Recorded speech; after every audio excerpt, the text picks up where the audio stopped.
Everyone, मेरा नाम हिमांशु है। मैं चांदवटी चूरू से आता हूँ। मैंने 12th क्लास तक स्कूल से पढ़ाई करी थी। उसके बाद 1 साल का ड्रॉप लिया एंड देन मैं नीट 2025 में अपीयर हुआ।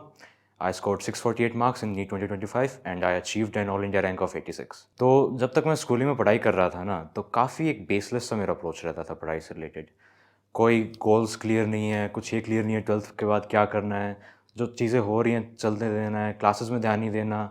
बिल्कुल भी दिमाग नहीं दिया मैंने पढ़ाई की और उसकी तरफ सीरियस नहीं रहा मैं। 12th के बाद मेरे मार्क्स आए ना, तो मैंने यही सी चीज़ पे फोकस किया। ये जो तैने पहले जो दिखाई ना, थोड़ी सी मैच्योरिटी दिखाई थी, उसका रिजल्ट अभी यही है कि ना तू नीट में अपीयर हो पाया, ना ही तैने कुछ और चीज़ में एडमिशन ले पाया। तैने अपने ड्रीम्स थे सब भुला दिए थे। तैने पूरी अपनी मैच्योरिटी को इमैच्योरिटी में कन्वर्ट कर दिया था।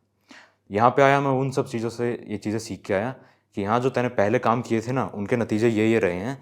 अब तुझे वो काम रिपीट नहीं करने। अब तुझे 1 साल डेडिकेशन दे देना है। तेरा जो सपना है नीट क्लियर करने का, उसमें सिलेक्शन लेने का, उसके प्रति पूरा पैशनेट रहना। तेरा काम अपने आप हो जाएगा। यहाँ आने से पहले मैंने बिट्स में भी एडमिशन रिजेक्ट किया था, क्योंकि वहाँ पे एमएससी इकोनॉमिक्स मिल रही थी। उसमें भी मेरा इतना रुझान नहीं था कि इंजीनियरिंग है, इकोनॉमिक्स वगैरह, इसमें जाके मेरा क्या फ़ायदा। मैं तो बायोलॉजी का स्टूडेंट रहा हूँ ज़्यादा। तो उस सबको हटा के मैंने यही दिमाग में रखा कि हाँ, डॉक्टर बनना है, 1 साल का टाइम दे दे, तेरा हो जाएगा। पढ़ने बैठा था तो मैं यही सोच के बैठता था कि मेरा सिलेक्शन हो जाएगा। मेरे दिमाग में कभी इतना नहीं आया था कि तू टॉप में आ जाएगा, टॉप 1000 में भी आ जाएगा। इतना भी मेरे दिमाग में कभी नहीं आया था थॉट। यही सोच के पढ़ने बैठता था कि होगा तो मेडिकल कॉलेज में अच्छे से में हो जाएगा, सिलेक्शन हो जाएगा तेरा। इससे ज़्यादा क्या हो सकता है तेरा। धीरे धीरे पढ़ने लगा, बेसिक से पढ़ने लगा। शुरुआत में जोर आया, मैंने अपने आप को थोड़ा सा धक्का दिया कि कोई बात नहीं, आज का जोर है, कल का कल सह लेंगे। आज का थोड़ा सा और जोर देना है, कल का कल सहते रहेंगे। इसी तरह से पढ़ते रहे। अब पढ़ाई में सबसे बड़ी दिक्कत यही आने लगी कि अब पढ़ें क्या, इतना सारा सिलेबस है। पहले तो पढ़ा था, उनके चैप्टर्स भी याद नहीं है मेरे को, तो क्या पढ़ के आए थे। तो बिल्कुल एक बेसिक से ज़ीरो से स्टार्ट करना ज़रूरी होता है। वहीं से मैंने स्टार्ट करने की कोशिश करी थी। सबसे पहले देखिए कि क्लास में पूरा ध्यान दूंगा, नोट्स अच्छे से बना लिए, क्वेश्चन प्रैक्टिस वगैरह कर ली, रिविजन कर लिया। फिर ये भी दिमाग में आता था कि पढ़ें क्या, इतना सारा सिलेबस है, समझ में तो नहीं आता। कोई कुछ बोलता है ये पढ़ लो, कोई बोलता है एनसीईआरटी पे ध्यान मत दो। तो बायोलॉजी के बारे में सबसे पहले बता देता हूँ। बायोलॉजी में आपके नोट्स काफ़ी इंपॉर्टेंट होते हैं। कभी भी नोट्स को अंडर एस्टिमेट मत करो और बायोलॉजी में अपनी नॉलेज को ओवर एस्टिमेट मत करो। बायोलॉजी एक ऐसा सब्जेक्ट है जिसमें अगर पेपर हल्का सा भी टफ आ जाएगा ना, आपके मार्क्स एकदम से गिर जाएंगे। तो बायोलॉजी में नोट्स पे अच्छे से ध्यान दिया, क्योंकि नोट्स में एनसीईआरटी की आधी अधूरी चीज़ें पूरी बता रखी होती हैं। नोट्स पे ध्यान दिया, फिर एनसीईआरटी पे गया। एनसीईआरटी की हर एक चीज़ को अच्छे से पढ़ने बैठ गया। एनसीईआरटी के लास्ट में जो क्वेश्चंस दे रखे हैं ना बायो में, जिनमें कभी कभी फिल इन द ब्लैंक्स होते हैं, ट्रू फॉल्स होते हैं, उन पे भी अच्छे से फोकस कर लिया। उसके बाद मॉड्यूल्स पे करना होता है, मॉड्यूल्स पे गया, मॉड्यूल्स में क्वेश्चंस करने लग गया। शुरुआत में तो मैं एक ही टाइप के क्वेश्चंस करता था, जो फैक्चुअल क्वेश्चंस होते हैं बायोलॉजी में। बट जैसे जैसे पेपर दिए, रियलाइज हुआ कि इनसे काम नहीं बनेगा। ये तो लगभग 60% क्वेश्चन ही वो आते हैं फैक्चुअल, और ये तो हर कोई कर लेता है। स्टेटमेंट्स वाले क्वेश्चन होते हैं, असर्शन रीजन वाले क्वेश्चन होते हैं, जो ऐसे क्वेश्चन होते हैं जिनमें कॉन्सेप्ट्स लग रहे हैं, 2-3 चैप्टर्स का मिलकर कॉन्सेप्ट लग रहा है, उनकी प्रैक्टिस तो तेरी हुई नहीं।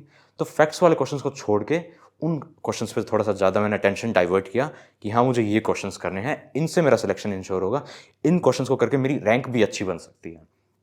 उन क्वेश्चन से सीखता रहा कि क्या मिस्टेक्स हो रही है। जो मिस्टेक हुई, ऑन द मोमेंट वापस जाके नोट्स में पढ़ने लगा कि तैने ये गलत पढ़ा है। उसके आगे पीछे के टॉपिक्स भी पढ़ लिए कि अगर तैने इस पढ़ते तुम्हें इस टॉपिक में तेरी गलती हुई है, तो इसका मतलब ये है कि पिछले वाले टॉपिक्स में भी तेरा ध्यान अच्छे से नहीं रहा होगा। वैसे करके पढ़ते गए, मॉड्यूल्स कर ली, समर की जो बुक्स दी जाती हैं वो कर ली। टाइम बचा था, एमटीजी की बुक ले ली थी, उसमें भी जितने क्वेश्चंस आते हैं वो कर लिए थे। जितने क्वेश्चंस बायोलॉजी में मैं कर सकता था उतने मैंने करके देख लिए, क्योंकि मुझे पता था बायोलॉजी में एक भी क्वेश्चन आउट ऑफ एनसीईआरटी आ गया, मैं एकदम से जाऊंगा। बायोलॉजी में एक भी क्वेश्चन ढंग का स्टेटमेंट वाला आ गया, तो मैं तो बिल्कुल गिर जाऊंगा उसी मोमेंट पे। तो ऐसी कोशिश करने की रखी कि अनसीन क्वेश्चन बायोलॉजी में तो कम से कम देखने को ना मिले। बायोलॉजी में वही आए जो मैंने पढ़ा है। इसके लिए सिर्फ एक ही मैंने इलाज पता कर लिया था कि क्या है, क्वेश्चन ज़्यादा प्रैक्टिस करने हैं। बायोलॉजी के बाद केमिस्ट्री पे आते हैं। केमिस्ट्री तो काफ़ी मल्टी फैसेटेड सब्जेक्ट हो जाता है, काफ़ी अलग अलग अप्रोच से पढ़ना पड़ता है हर एक केमिस्ट्री की सब ब्रांच को। इनऑर्गेनिक केमिस्ट्री के शुरुआत में तो पीरियोडिसिटी और केमिकल बॉन्डिंग वाले जो टॉपिक्स आते हैं, उन पर तो थोड़ा बहुत रट के पढ़ना पड़ता है। उनके लिए कॉन्सेप्ट्स, थोड़े बहुत कॉन्सेप्ट्स भी होते हैं, थोड़ा बहुत उनको रटना भी पड़ता है। वो दोनों अप्रोच लगा के पढ़ने बैठा। याद नहीं होते थे, काफ़ी बार ये रहता था कि ऑर्डर याद नहीं हो रहा मेरे को, तो एलिमेंट्स याद नहीं हो रहे। क्या इलाज है इनका, बार बार लिखते रहो ना। आप निमोनिक्स बना सकते हो तो वो बना लो। अदर देन दैट, अगर आपकी लिखने की आदत नहीं है पढ़ने की, तो मैंने वो डेवलप कर ली। लिख लिख के पढ़ता था, बोल बोल के पढ़ता था, कमरा बंद कर लेता था कि कोई और डिस्टर्ब भी ना हो मेरे कारण। बट लिख के, पढ़ के, बोल के काफ़ी टाइप से मेमोरी जो है ना दिमाग में चली जाए, उस हिसाब से पढ़ने बैठ जाता था कि हाँ, बार बार पढ़ लूँगा तो अभी से मेरी अच्छी प्रैक्टिस बन जाएगी। एंड इनऑर्गेनिक केमिस्ट्री की पर्टिकुलरली बात कर रहा हूँ मैं, तो उसमें जैसे ऐसे टॉपिक्स होते हैं जो आप भूल जाते हो 7 दिन के बाद, 15 दिन के बाद। इनऑर्गेनिक के टॉपिक्स को, इसका एक ही इलाज है कि आप बार बार पढ़ते रहो। हमारे टीचर ने भी ये कहा था, एक सीनियर भी यही कह के गए थे कि ब्लॉक केमिस्ट्री जो आती है इनऑर्गेनिक में स्पेशली, और जो केमिकल बॉन्डिंग के जो ऑर्डर्स वगैरह आते हैं फजांस रूल से रिलेटेड, उनको याद करने का एक ही तरीका है, उनको बार बार लिखो, बार बार पढ़ते जाओ। भूलते जाओगे तो कोई बात नहीं, नीट के एंड तक उन चीज़ों को पढ़ना होता है। इनऑर्गेनिक केमिस्ट्री की बाकी जो ब्लॉक केमिस्ट्री आती है उसको पढ़ने का अप्रोच बिल्कुल बायोलॉजी की तरह रखा कि हाँ एनसीईआरटी पे ही फोकस देना है, नोट्स में एक्स्ट्रा करा रहे हैं उनको भी तैयार करना है, थोड़ा बहुत कॉन्सेप्ट्स बता रहे हैं उनको भी देखना है, बट मेन फोकस मेरा एनसीईआरटी पे होना चाहिए, क्योंकि एनसीईआरटी किसी भी पर्टिकुलर लाइन से क्वेश्चन आ सकता है। बायो की तरह ही इनऑर्गेनिक केमिस्ट्री की तरफ अप्रोच दिया एनसीईआरटी से रिलेटेड भी। अगर मैं बात करूं आगे ऑर्गेनिक केमिस्ट्री की, तो ऑर्गेनिक केमिस्ट्री तो पूरी एक ऐसी लंबी सी गाथा है जो हर एक टॉपिक आपस में इंटरकनेक्टेड होता है। मतलब कि शुरुआत में हम नोमेनक्लेचर पढ़ते हैं, लास्ट में जाके हम बायोमोलिक्यूल्स पढ़ते हैं, उनमें भी रिलेशंस आ जाते हैं कि ग्लूकोज का नोमेनक्लेचर ऐसा होता है यूपीएससी में। तो हर एक चीज़ को शुरुआत से पढ़ा, हर एक चीज़ को रिलेट करते हुए पढ़ता गया कि हाँ मैंने पर्टिकुलर कोई रिएक्शन आई तो इससे रिलेटेड मैंने पिछले साल क्या पढ़ा था, नहीं या फिर पिछले चैप्टर में मैंने क्या पढ़ा था, ऐसे रिलेट करके पढ़ता गया ताकि कोई भी अगर क्वेश्चन आ जाए ना ऑर्गेनिक में हल्का सा घुमावदार की काफ़ी चैप्टर्स का अप्रोच लग रहा है, अच्छे से हो जाए। और ऑर्गेनिक में क्वेश्चंस आते भी ऐसे ही थे सामने कि एक चैप्टर को पर्टिकुलर पढ़ के आपका सॉल्व नहीं हो पाता था उसमें। मल्टी स्टेप जो रिएक्शंस होती थी ना उसमें काफ़ी सारे चैप्टर्स की रिएक्शंस लगी हुई होती थी। तो ऑर्गेनिक तो ऐसी लंबी रामायण की तरह है जिसमें आपकी स्टार्टिंग भी अच्छे से होनी चाहिए, एंड भी आपका अच्छे से पता होना चाहिए, और हर एक सीक्वेंस को आपको अच्छे से दिमाग में बिठाना ही होता है, और वही वैसे ही मैंने बिठाया। फिजिकल केमिस्ट्री की बात करें तो फिजिकल केमिस्ट्री क्लास में मेरे समझ में आ जाती थी, क्वेश्चंस हो जाते थे, बट उससे थोड़ा सा फ्रस्ट्रेट होने लगता था, थोड़ा सा दिमाग में फिजिकल केमिस्ट्री का डर रहता था कि ये तो फिजिक्स की तरह ही होती है ज़्यादातर। तो जब मैंने ध्यान दिया कि मेरे फिजिकल केमिस्ट्री में पेपर हो रहे हैं, उनमें मार्क्स कट रहे हैं, यही देखा मैंने, यही पैटर्न बाद में मैंने ढूंढा कि क्या हो रहा है। तेने एक क्वेश्चन हल्का सा टफ आया, वो क्वेश्चन देखते तेरा दिमाग फ्रस्ट्रेट हो गया, ये तो हो ही नहीं रहा, और उसके साथ साथ क्या हुआ, जो अगले 5-6 क्वेश्चन हैं उनमें से भी 3-4 गलत हो गए। किस कारण? क्योंकि तेरा दिमाग इरिटेट हो गया था। तो ये अप्रोच मैंने बदल लिया, ये अप्रोच मैंने बदला लिया कि हाँ अगर अगली बार कोई टफ क्वेश्चन आए then I need to learn how to move on from that question. I do not need to waste my mental energy on that question, क्योंकि उस क्वेश्चन के कारण मेरे बाकी क्वेश्चंस भी गलत हो सकते हैं। फिजिकल केमिस्ट्री के क्वेश्चंस जो ऐसे गलत हो रहे थे, मैंने सबसे पहले फिजिकल केमिस्ट्री के डर को हटाया। उस डर को हटाने के बाद मैंने यही सोचा कि हाँ अब जो क्वेश्चन टफ आ रहे हैं कोई बात नहीं, उनको छोड़ देंगे, लास्ट में आके कर लेंगे, टाइम तेरे पास बचा रहेगा। उस क्वेश्चन के चक्कर में बाकी क्वेश्चन का नुकसान बिल्कुल नहीं होना चाहिए। फिजिक्स की बात करूँ तो 11th-12th में मुझे फिजिक्स से काफ़ी डर लगता था। यही कारण था कि मैंने फिजिक्स की पढ़ाई करी ही नहीं थी बिल्कुल भी। और यही होता है ज़्यादातर कि जिस चीज़ से आपको डर लगता है ना, आप उस चीज़ को छोड़ ही देते हो कि इसको करने का क्या फ़ायदा है, क्योंकि आपके दिमाग को हल्का सा जोर पड़ता है। तो फिजिक्स का मैंने अप्रोच बनाया था कि हाँ कि अगर नीट में तेरा सिलेक्शन कोई चीज़ रोकेगी ना तो फिजिक्स रोकेगी। केमिस्ट्री बायो कवर कर लेगा, फिजिक्स तेरा सिलेक्शन रोकेगी। तो उसके लिए स्टार्टिंग से डे 1 से ही मैंने यही सोच लिया था कि हाँ क्लास में अच्छे से पढ़ लेंगे ना तो नोट्स अच्छे से पढ़े जाएंगे, नोट्स अच्छे से पढ़े जाएंगे, क्वेश्चंस अच्छे से होते रहेंगे। और बाद में क्वेश्चंस को ही बार बार मैं करता गया, एक टाइप के क्वेश्चंस को कम से कम 2 या 3 बार तो करना ही होता है। जितने भी आपको मॉड्यूल्स दिए हैं उनमें क्वेश्चन जो होते हैं, हर एक क्वेश्चन का हर एक कॉन्सेप्ट मैंने देखा कि ऐसा क्वेश्चन का अगर कॉन्सेप्ट भी आ गया ना नीट में तो मेरा तो वहीं पे चला जाएगा, घाटा हो जाएगा अगर मैंने कॉन्सेप्ट पे ध्यान नहीं दिया। गलत क्वेश्चंस होते थे, मैं एक्साइटेड होता था कि मेरे क्वेश्चंस गलत हो रहे हैं।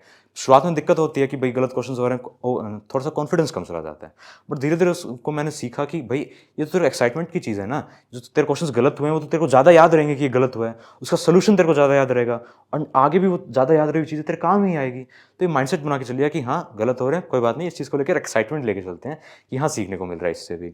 फिजिक्स में पढ़ने के लिए काफ़ी कुछ होता है।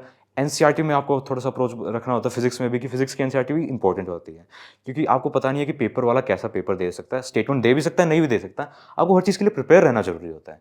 फिजिक्स की एनसीईआरटी में जो लास्ट में पॉइंट्स टू पॉन्डर दिए हुए होते हैं काफ़ी इंपॉर्टेंट होते हैं पढ़ने, उनमें काफ़ी इंटरेस्टिंग फैक्ट्स भी दिए हुए होते हैं जो एग्जामिनर पूछ सकता है। एनसीईआरटी के जो लास्ट में क्वेश्चंस दिए हुए होते हैं फिजिक्स में, उनमें न्यूमेरिकल्स होते हैं, वो डिट्टो इस बार नीट में आए भी हैं कुछ क्वेश्चंस, और पहले भी आते रहे हैं। उन क्वेश्चंस को कभी नहीं छोड़ना होता है, उन क्वेश्चंस को हमेशा अच्छे से करना होता है। ये सारी प्रैक्टिसेस मैं फॉलो करता गया, तो धीरे धीरे मेरे मार्क्स भी अच्छे आने लगे। मेरे को भी कॉन्फिडेंस आने लगा कि तू तो ये सोच के आया था कि मेरे को तो सिलेक्शन चाहिए, 1000-2000 के पास रैंक आ जाएगी काफ़ी है। तो जैसे जैसे मार्क्स आते गए ना, जैसे जैसे मैं सीखता गया कि मिस्टेक्स हो रही है, मैं सीख रहा हूँ उनसे, खुद पता चल गया था मुझे इस एटीट्यूड के बारे में। तो धीरे धीरे मेरे दिमाग में भी आया कि क्या यार थोड़ी सी और तैयारी कर ले तो टॉप 500 में भी आ सकता है, तेरे को एम्स दिल्ली भी मिल सकती है, थोड़ी सी और तैयारी कर लेगा तो मैंने और अप्रोचेस अपनाने की कोशिश करी कि हाँ अगर मैं इस हिसाब से पढ़ रहा हूँ, मेरे अभी 640-650 आ रहे हैं, थोड़ा सा अप्रोच बदल लूँगा ना तो 670-680 तक भी जा सकते हैं वो मार्क्स। वही अप्रोच अपना लिया। जैसे कि पर्टिकुलर सब्जेक्ट वाइज बात करूँ तो इनऑर्गेनिक केमिस्ट्री से बात करते हैं सबसे पहले। इनऑर्गेनिक केमिस्ट्री में जो ब्लॉक केमिस्ट्री होती है, ज़्यादातर तो खुद से पढ़ लेते हैं उसकी एनसीईआरटी को, बट वो जो टेबल्स दी हुई होती है ना हर एलिमेंट के बारे में, हर एक एलिमेंट की प्रॉपर्टी लिखी हुई होती है जिसमें, उसके बारे में अलग से डिटेल्स नहीं दी हुई होती केमिस्ट्री में। तो मैं करता रहा कि वो टेबल्स को हाईलाइट करता रहा, उसमें खुद मैं ऑर्डर बनाता रहा कि हाँ मेल्टिंग पॉइंट का इन एलिमेंट्स का ये ऑर्डर है, बॉइलिंग पॉइंट का ये ऑर्डर है, डेंसिटी का ये ऑर्डर है, किसकी इनॉट वैल्यू पॉजिटिव है, किसकी इनॉट वैल्यू नेगेटिव है। इस हिसाब से अलग अलग जो पॉइंट्स है ना, हल्की सी डिटेल्स जो होती हैं उन पर मैंने फोकस करना ध्यान शुरू कर दिया। बायोलॉजी में भी अटेंशन टू डिटेल काफ़ी इंपॉर्टेंट होता है, खासकर एनसीईआरटी में। एनसीईआरटी में जो चैप्टर की शुरुआत में चीज़ें दी हुई हैं उनको अच्छे से पढ़ लिया था। इंट्रोडक्शन जो दिया हुआ होता है, इंट्रोडक्शन में किसी पर्टिकुलर यूनिट के बारे में बताया था कि ह्यूमन फिजियोलॉजी क्या है, मॉडर्न बायोलॉजी क्या है, इकोलॉजी क्या है, रिडक्शनिस्ट बायोलॉजी क्या है, इन सबको अच्छे से पढ़ लिया। साइंटिस्ट्स के बारे में पढ़ लिया कि हाँ कुछ भी छूट ना जाए एनसीईआरटी से रिलेटेड, क्योंकि ज़्यादातर क्या बोलते हैं कि पेपर एनसीईआरटी से आता है। अब ये तो किसी ने नहीं कहा ना कि एनसीईआरटी सिर्फ चैप्टर से आता है, नहीं, एनसीईआरटी में तो काफ़ी और चीज़ें दी हुई होती है, उन चीज़ों पर ध्यान दे दिया। समरी में एक दो एक्स्ट्रा लाइन्स लिखी हुई होती है, एक दो एक्स्ट्रा पॉइंट्स लिखे होते हैं जो बी चैप्टर में कहीं नहीं है, उनको हाईलाइट करके लिखने लगा। उन जो छोटी छोटी चीज़ें होती है ना उनको स्टिकी नोट्स पे लिख के दीवार पे चिपकाने लगा। दीवार पे पूरा एक आर्ट बना दिया था स्टिकी नोट्स का कि हाँ ये गलतियां भी यहाँ पे लिख रहा हूँ और जो चीज़ें मैं भूल सकता हूँ उन्हें भी यहाँ पे लिख रहा हूँ कि लास्ट में इनको बार बार पढ़ के जाऊँगा ना, अपने आप स्ट्रॉन्ग होती जाएगी। इसके बाद में ऑर्गेनिक केमिस्ट्री और फिजिकल केमिस्ट्री को थोड़ा सा आपको इंप्रूव करना है, तो इनके क्वेश्चंस आप बार बार करने की कोशिश कीजिए। फिजिकल केमिस्ट्री खासकर, जैसे आप फिजिक्स में अप्रोच रखते हैं ना कि ज़्यादा क्वेश्चन प्रैक्टिस होगी उतनी ज़्यादा मार्क्स आएंगे, वैसे फिजिकल केमिस्ट्री का भी होता है कि आपको क्वेश्चन प्रैक्टिस बढ़ानी होती है। फिजिकल केमिस्ट्री के कॉन्सेप्ट्स अच्छे से करने होते हैं, और कॉन्सेप्ट्स बढ़ाने के लिए आप थोड़ी बहुत एक्स्ट्रा बुक्स का भी यूज़ कर लीजिए अगर आपका टाइम बचता है तो आपके पास। कभी भी एक साथ लेके मत बैठिए कि पूरा टास्क हो गया। शुरुआत में यही करके बैठता था कि भाई इतना बड़ा सिलेबस है, कह रहे हैं कि नोट्स भी पढ़ो, एनसीईआरटी भी पढ़ो, मॉड्यूल्स भी कर लो, मॉक पेपर्स भी कर लो, पीवाईक्यूज भी कर लो। एक साथ लेके बैठोगे ना अपना बोझ पड़ जाता है। स्टेप बाय स्टेप करना काफ़ी जरूरी है। तो मैं तो शुरुआत में जेईई मेंस के क्वेश्चन लेके बैठ गया था फिजिक्स में कि पहले ये करते हैं बाद में नोट्स पढ़ने बैठेंगे। होता ही नहीं, टाइम वेस्ट होता है उन सब चीज़ों से। 1-2 घंटे लग जाते थे मेरे को शुरुआत के 1-2 महीने में, 1-2 हफ्ते में ये सब करते करते। तो जेईई मेंस के पहले कर रहा है, नोट्स पे तो ध्यान दे ही नहीं रहा, तो दोनों चीज़ों का नुकसान हो रहा है ना। तो पहले नोट्स करो, मॉड्यूल करते रहो, उसके बाद क्वेश्चन प्रैक्टिस पे जाओ। एंड टाइम बचता है तो लास्ट में जब दिसंबर जनवरी का टाइम आता है, जब जेईई के पेपर्स होते हैं, तो जेईई के पेपर्स कर लो। जिन बच्चों को सिलेक्शन के रेंज से रैंक की रेंज में जाना होता है ना, उनके लिए जेईई के क्वेश्चंस काफ़ी इंपॉर्टेंट होते हैं, क्योंकि एनटीए जेईई के पेपर भी बनाता है, नीट का भी बनाता है, तो काफ़ी क्वेश्चंस रिपीट हो सकते हैं। 3-4 क्वेश्चंस रिपीट होते आए भी हैं, ये नहीं कि पहली बार होगा, ऐसा नहीं। There are precedent examples for this कि पहले भी ऐसा हुआ है। तो उन एग्जाम्पल्स को देख लो और ये देख लो किस हिसाब के क्वेश्चंस रिपीट हो रहे हैं, कौन से क्वेश्चंस जो जेईई मेंस में आ रहे हैं वो नीट के हिसाब से रेलेवेंट हैं, और ज़्यादा पीछे जाने की जरूरत भी नहीं होती। 2 साल के क्वेश्चंस कर लोगे ना आप, वो काफ़ी होते हैं रैंक के लिए, काफ़ी ज़्यादा आपको, क्योंकि जेईई मेंस के क्वेश्चंस कैलकुलेशन भी आपकी इंप्रूव कर देते हैं। टाइम उनमें थोड़ा सा ज़्यादा लगता है, तो आपको टाइम मैनेजमेंट भी सीखना आ जाता है कि हाँ अगर इस हिसाब का क्वेश्चन आ गया, मुझसे नहीं हो रहा, तो मैं छोड़ दूंगा, इसमें ज़्यादा टाइम लेने की काफ़ी ज़रूरत नहीं होती है। फिर पेपर में कभी कभी मार्क्स मेरे भी स्टैग्नेंट होने लग जाते थे, अराउंड 650 660 के अराउंड मार्क्स स्टैग्नेंट हो जाते थे।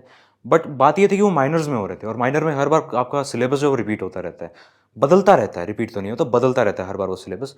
लेकिन मैंने फिर ये अप्रोच रख लिया कि माइनर में अगर 660 आ रहे हैं ना, कोई बात नहीं, एक बार माइनर से थोड़ा सा टेंशन हटा लेते हैं, आरटीएस पे फोकस करते हैं कि आरटीएस में तो तेरा इंप्रूवमेंट हो रहा है ना, क्योंकि वहाँ पे आपके पढ़े हुए भी आ रहे हैं, आपको रिवीजन करने का भी मौका मिल रहा है, तो आप उस चीज़ को दूसरी या तीसरी बार पढ़ रहे हो, तो वहाँ पे आपके पास मौका होता है कि मैंने जो पहले मिस्टेक्स करी थी, क्या इस चैप्टर की उस मिस्टेक से मैंने सीखा, या फिर इस चैप्टर को, जिस टॉपिक को मैंने इग्नोर कर दिया था, क्या मैंने वो वापस पढ़ा। तो मार्क्स स्टैग्नेट हो रहे होते, तो मैंने इस चीज़ पर ध्यान दिया कि आरटीएस में तेरी रैंक अच्छी आ रही थी, और मैंने इसी फोकस को जब मैंने अपनाया तो मेरी आरटीएस में ऑटोमेटिकली रैंक अच्छी आने लगी। माइनर में अराउंड वही रैंक रहती थी मेरी, बट आरटीएस में धीरे धीरे रैंक टॉप पे आने लगी थी मेरे बैच में, तो उससे काफ़ी ज़्यादा सेटिस्फेक्शन मिला। और टीचर्स वगैरह भी, मेंटर वगैरह भी यही कहते थे कि सिलेक्शन तुम्हारा आरटीएस कराता है, आरटीएस पे थोड़ा सा ज़्यादा फोकस दे लिया करो। माइनर में मार्क्स अगर एक जैसे आ रहे हैं कोई दिक्कत की बात नहीं है, उनको कवर अप करने की कोशिश आरटीएस में कर लिया करो। और ऐसे एकदम से 50 नंबर भी नहीं बढ़ाने होते। हमारे जाखड़ सर थे, वो यही कहते थे कि आप हर पेपर में 5-5 नंबर बढ़ाने की कोशिश किया करो। एक बड़ा सा टास्क देके कभी बढ़ाने बैठोगे ना, अपने आप दिमाग पे स्ट्रेस आ जाएगा। छोटे छोटे टास्क में बढ़ाने की कोशिश किया करो कि हाँ आज के पेपर में 5 नंबर, अगले पेपर में 5 नंबर, अगले पेपर में 5 नंबर, आज के पेपर में ये मिस्टेक करिए, अगले पेपर में ये मिस्टेक नहीं करेंगे। और पढ़ते पढ़ते भी कभी कभी दिमाग एकदम से सैचुरेट होने लग जाता था, तो लगातार मैं तो अटेंशन स्पैन बढ़ाने की कोशिश कर रहा था, बट फिर भी हो जाता है। तो मैं ये करता था कोई बात नहीं, 5 मिनट का ब्रेक ले लेते हैं, 10 मिनट का ब्रेक ले लेते हैं। ब्रेक से अपनी थोड़ी सी स्टडिंग एफिशिएंसी होती है वो इंप्रूव हो जाती है। पढ़ाई से हल्का सा ध्यान हटा के खुद को रिफ्रेश करने की कोशिश करते हैं ना। हॉबीज पे थोड़ा सा अटेंशन दे दिया था, गाने सुन लेता था, गाने गुनगुनाता रहता था, छत पे घूमता रहता था, बस आसमान में पक्षी उड़ रहे हैं उनके ऊपर फोकस दे देता था कि हाँ दिमाग को थोड़ा सा शांत करते हैं, फिर वापस रीस्टार्ट करने बैठ जाएंगे, वापस अच्छे से पढ़ने बैठ जाएंगे, एफिशिएंसी भी बढ़ जाएगी। वो जो डलनेस होती है, वो बोरिंग हो जाता है एक बार बार पढ़ के, हल्का सा ब्रेक देके वापस रीस्टार्ट करना काफ़ी जरूरी होता है फ्रेश माइंडसेट से, और वही माइंडसेट मैंने अपनाना सीख लिया था। तो इन दी एंड कंक्लूजन क्या निकला कि सिलेबस तो काफ़ी बड़ा है, ठीक है ना, बट 4 काफ़ी बेसिक स्टेप्स हैं अगर आपको क्लियर करना हो। बेसिक स्टेप्स क्या क्या हैं? Concept clearing, NCERT, question practice, revision. इन चीज़ों को धीरे धीरे करके, एक स्टेप बाय स्टेप करके अपने आप आपकी नीट क्लियर हो जाएगी। देखो जर्नी, मैं नहीं कह रहा कि ये जर्नी आसान है, आसान नहीं होती, बट एक्साइटिंग होती है, आपको कुछ ना कुछ सिखा के जाती है, सब्जेक्ट के बाहर भी, सब्जेक्ट के अंदर से भी। एंड लास्ट में जब आप निकलते हो ना, तब आपको कोई भी रिग्रेट नहीं होनी चाहिए कि पिछले साल में अगर ये कर लेता ना, तो शायद मेरा आज रिजल्ट बढ़िया आ सकता था। ये माइंडसेट लेके चलना होता है कि हाँ, जो भी करना है ना, इस हिसाब से करना है कि आगे फ्यूचर में मुझे उस चीज़ से रिलेटेड कोई भी रिग्रेट ना हो, कि वो रिग्रेट मुझे पूरी ज़िंदगी भर सताती रहेगी। All the best to all of you for your NEET examination. Thank you so much.